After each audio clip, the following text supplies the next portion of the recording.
The Saints' Love in Heaven by Jonathan Edwards. Charity never faileth. 1 Corinthians chapter 13, verse 8. Point 1. The principle of love in heaven.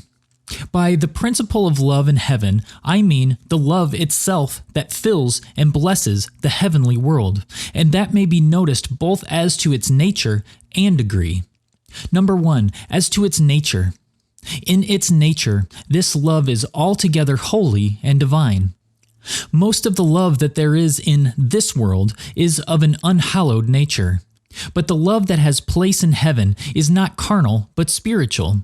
It does not proceed from corrupt principles or selfish motives, nor is it directed to mean and vile purposes and ends. As opposed to all this, it is a pure flame directed by holy motives, and aiming at no ends inconsistent with God's glory and the happiness of the universe. The saints in heaven love God for His own sake, and each other for God's sake, and for the sake of the relation that they have to Him, and the image of God that is upon them. All their love is pure and holy. We may notice this love also, number 2, as to its degree. In degree, it is perfect. The love that dwells in the heart of God is perfect, with an absolutely infinite and divine perfection. The love of angels and saints to God and Christ is perfect in its kind, or with such a perfection as is proper to their nature. It is perfect with a sinless perfection, and perfect in that it is commensurate to the capacities of their nature. So it is said in the text that when that which is perfect is come, then that which is in part shall be done away. Their love shall be without any remains of any contrary principle, having no pride or selfishness to interrupt it or hinder its exercises. Their hearts shall be full of love. That which was in the heart on earth as but a grain of mustard seed shall be as a great tree in heaven. In heaven there shall be no remaining enmity, distaste, coldness, or deadness of heart towards God and Christ. Not the least remainder of any principle of envy shall exist to be exercised towards angels or other beings who are superior in glory. Nor shall there be aught like contempt or slighting of those who are inferiors.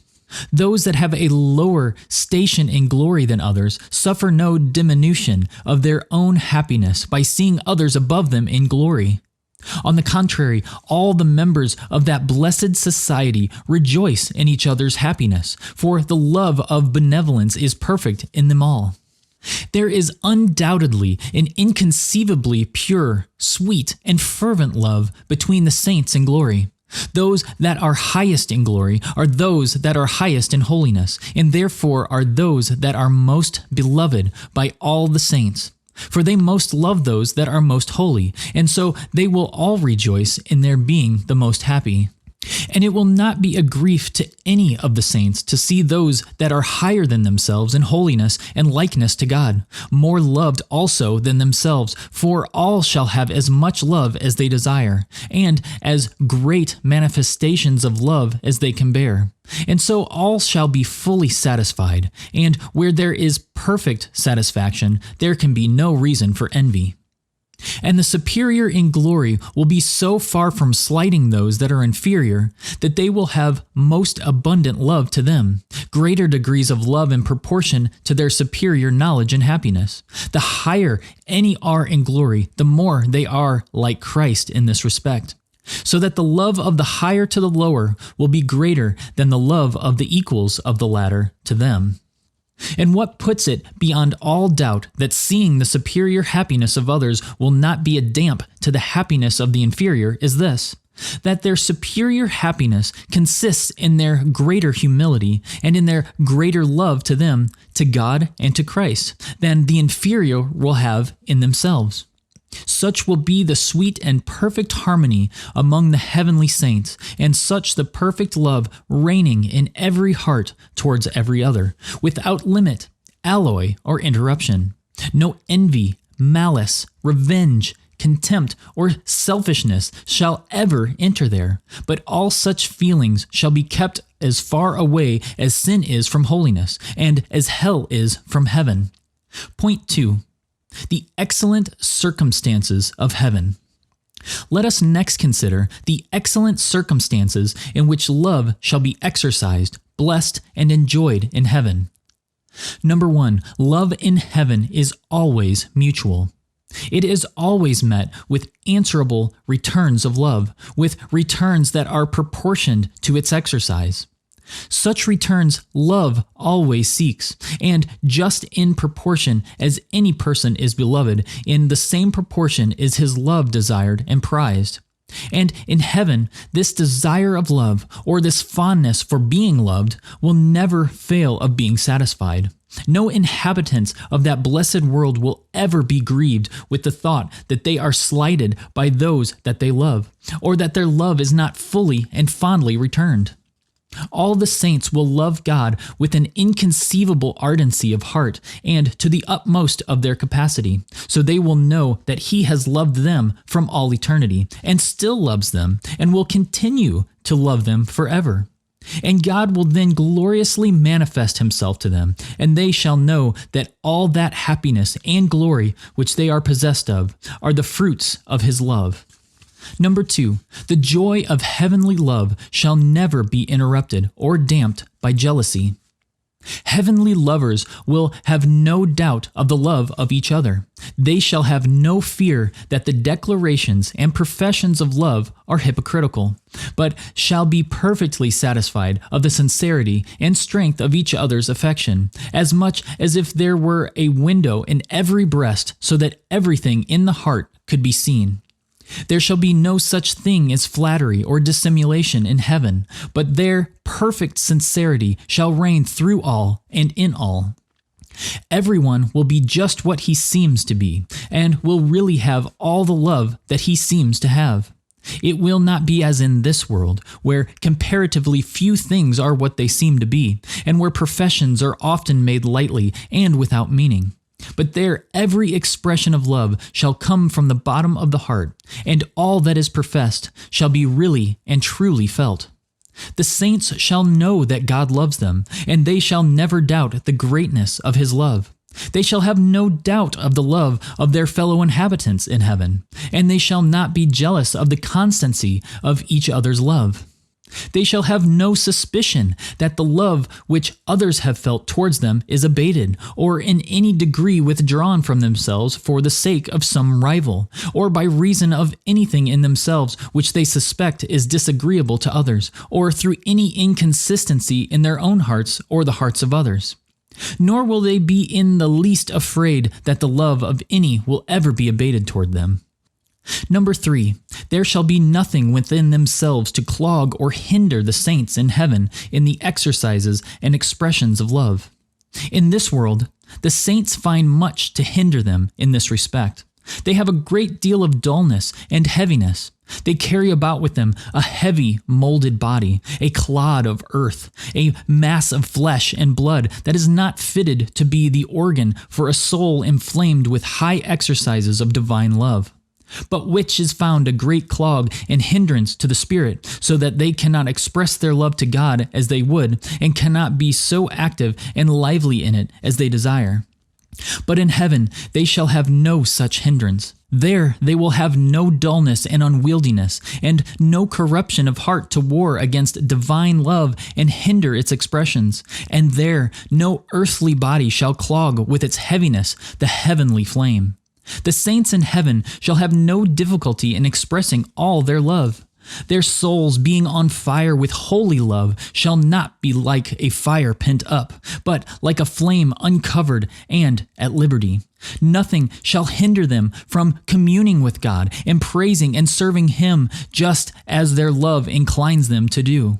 Love naturally desires to express itself, and in heaven the love of the saints shall be at full liberty to express itself as it desires, whether it be toward God or to created beings. Number 4, in heaven love will be expressed with perfect decency and wisdom. Many in this world that are sincere in their hearts and have indeed a principle of true love to God and their neighbor, yet have not discretion to guide them in the manner and circumstances of expressing it. Their intentions and so their speeches are good, but often not suitably timed or discreetly ordered as to circumstances, but are attended with an indiscreetness that greatly obscures the loveliness of grace in the eyes of others. But in heaven, the amiableness and excellence of their love shall not be obscured by any such means. There shall be no indecent, unwise, or dissonant speeches or actions, no foolish and sentimental fondness, no needless officiousness, no low or sinful propensities of passion, and no such thing as affections clouding or diluting reason, or going before or against it. But wisdom and discretion shall be as perfect in the saints as love is, and every expression of their love shall be attended with the most amiable and perfect decency, discretion, and wisdom. Number 5. There shall be nothing external in heaven to keep its inhabitants at a distance from each other, or to hinder their most perfect enjoyment of each other's love. There shall be no wall of separation in heaven to keep the saints asunder, nor shall they be hindered from the full and complete enjoyment of each other's love by distance of habitation, for they shall all be together as one family in their heavenly Father's house. Nor shall there be any want of full acquaintance to hinder the greatest possible intimacy. Number 6. In heaven, all shall be united together in very near and dear relations.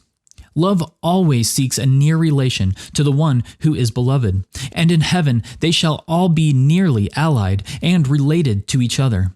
All shall be nearly related to God in the supreme object of their love, for they shall all be His children. And all shall be nearly related to Christ, for He shall be the head of the whole society and the husband of the whole church of saints, all of whom together shall constitute His spouse. And they shall all be related to each other as brethren, for all will be but one society, or rather but one family, and all members of the household of God. Number 7. In heaven all shall have property and ownership in each other. Love seeks to have the beloved its own. And divine love rejoices in saying, "My beloved is mine, and I am his." Song of Solomon, chapter 2, verse 16. And in heaven all shall not only be related to one another, but they shall all be each other's and belong to each other. The saints shall be God's. He brings them home to Himself in glory as that part of the creation that He has chosen for His peculiar treasure. And on the other hand, God shall be theirs, made over to them in an everlasting covenant in this world, and now they shall be forever in full possession of Him as their portion. And the saints shall be Christ's, for He has bought them with a price, and He shall be theirs, for He that gave Himself for them will have given Himself to them. In the bonds of mutual and everlasting love, Christ and the saints will have given themselves to each other. Number 8. In heaven they shall enjoy each other's love in perfect and uninterrupted prosperity. What often on earth alloys the pleasure and sweetness of worldly pleasure is that, though persons live in love, yet they live in poverty, or meet with great difficulties and sore afflictions whereby they are grieved for themselves and for one another.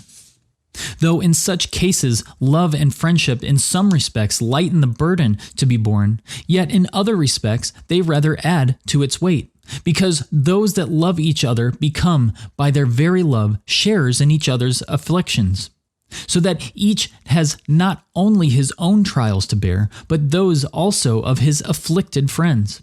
But there shall be no adversity in heaven to give occasion for a pitiful grief of spirit, or to molest or disturb those who are heavenly friends in the enjoyment of each other's friendship. But they shall enjoy one another's love in the greatest prosperity, in glorious riches and comfort, and in the highest honor and dignity, reigning together in the heavenly kingdom, inheriting all things, sitting on thrones, all wearing crowns of life, and being made kings and priests unto God forever. Number 9. In heaven all things shall conspire to promote their love and give advantage for mutual enjoyment. There shall be none there to tempt any to dislike or hatred, no busybodies or malicious adversaries to make misrepresentations, create misunderstandings, or spread abroad any evil reports. But every being and everything shall conspire to promote love and the full enjoyment of love. Heaven itself, the place of habitation, is a garden of pleasures, a heavenly paradise, fitted in all respects for an abode of heavenly love, a place where they may have sweet society and perfect enjoyment of each other's love. None are unsocial or distant from each other. The petty distinctions of this world do not draw lines in the society of heaven, but all meet in the equality of holiness and of holy love. Number 10, the inhabitants of heaven shall know that they shall forever be continued in the perfect enjoyment of each other's love. They shall know that God and Christ shall be forever with them as their God and portion, and that His love shall be continued and fully manifested forever, and that all their beloved fellow saints shall forever live with them in glory, and shall forever keep up the same love in their hearts which they now have. And they shall know that they themselves shall ever live to love God and love the saints, and to enjoy their love in all its fullness and sweetness forever. They shall be in no fear of any end to this happiness, or of any abatement from its fullness and blessedness, or that they shall ever be weary of its exercises and expressions, or cloyed with its enjoyments, or that the beloved objects shall ever grow old or disagreeable, so that their love shall at last die away. All in heaven shall flourish in immortal youth and freshness. Age will not there diminish anyone's beauty or vigor, and their love shall abide in everyone's heart as a living spring perpetually springing up in the soul, or as a flame that never dies away. And the holy pleasure of this love shall be as a river that is forever flowing clear and full and increasing continually. Point 3. The fruits of the love of heaven. Of the many blessed fruits of it, I would at this time mention but 2. Number 1, the most excellent and perfect behavior of all the inhabitants of heaven towards God and each other. Divine love is a sum of all good principles, and therefore the fountain whence proceed all amiable and excellent actions. And as in heaven, this love will be perfect, to the perfect exclusion of all sin consisting in enmity against God and fellow creatures. So the fruit of it will be a most perfect behavior toward all. Hence life in heaven will be without the least sinful failure or error. None shall ever come short or turn aside from the way of holiness in the least degree, but every feeling and action shall be perfect in itself and in all its circumstances. Number 2, perfect tranquillity and joy in heaven. Holy and humble Christian love is a principle of wonderful power to give ineffable quietness and tranquility to the soul. It banishes all disturbance and sweetly composes and brings rest to the spirit, and makes all divinely calm, sweet, and happy. In that soul where divine love reigns and is in lively exercise, nothing can cause a storm or even gather threatening clouds. There are many principles contrary to love that make this world like a tempestuous sea. Selfishness, envy, revenge, jealousy, and kindred passions keep life on earth in a constant tumult, and make it a scene of confusion and uproar, where no quiet rest is to be enjoyed except in renouncing this world and looking to another. But oh, what rest is there in that world which the God of peace and love fills with His own gracious presence, and in which the Lamb of God lives and reigns, filling it with the brightest and sweetest beams of His love, where there is nothing to disturb or offend, and no being or object to be seen that is not surrounded with perfect amiableness and sweetness, where the saints shall find and enjoy all that they love, and so be perfectly satisfied, where there is no enemy and no enmity, but perfect love in every heart and to every being, where there is perfect harmony among all the inhabitants, no one envying another, but everyone rejoicing in the happiness of every other, where all their love is humble and holy, and perfectly Christian, without the least carnality or impurity, where love is always mutual and reciprocated to the full, where there is no hypocrisy or dissembling, but perfect simplicity and sincerity, where there is no treachery, unfaithfulness, inconsistency, or jealousy in any form, where there is no clog or hindrance to the exercises or expressions of love, no imprudence or indecency in expressing it, and no influence of folly or indiscretion in any word or deed, where there is no separation wall and no misunderstanding or strangeness, but full acquaintance and perfect intimacy in all, where there is no division through different opinions or interests, but where all in that glorious and loving society shall be most nearly and divinely related, and each shall belong to every other, and all shall enjoy each other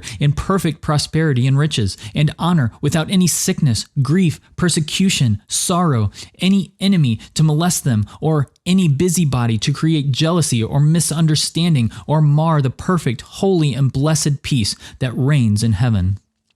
And all this in the garden of God, in the paradise of love, where everything is filled with love, and everything conspires to promote and kindle it, and keep up its flame, and nothing ever interrupts it, but everything has been fitted by an all-wise God for its full enjoyment under the greatest advantages forever. And all, too, where the beauty of the beloved objects shall never fade, and love shall never grow weary or decay, but the soul shall more and more rejoice in love forever. And oh, what joy will there be, springing up in the hearts of the saints after they have passed through their wearisome pilgrimage, to be brought to such a paradise as this. Here is joy unspeakable indeed, and full of glory. 1 Peter chapter 1, verse 8. Joy that is humble, holy, enrapturing, and divine in its perfection. All shall stand about the God of glory, who is the great fountain of love, opening, as it were, their very souls to be filled with those effusions of love that are poured forth from his fullness, just as the flowers on the earth, in the bright and joyous days of spring, open their bosoms to the sun to be filled with his light and warmth, and to flourish in beauty and fragrancy under his cheering rays. This concludes the reading of The Saints' Love in Heaven by Jonathan Edwards. If you enjoyed this video, please hit the like button so that videos like these can spread to more people. Thank you so much for following along, and we'll catch you in the next video.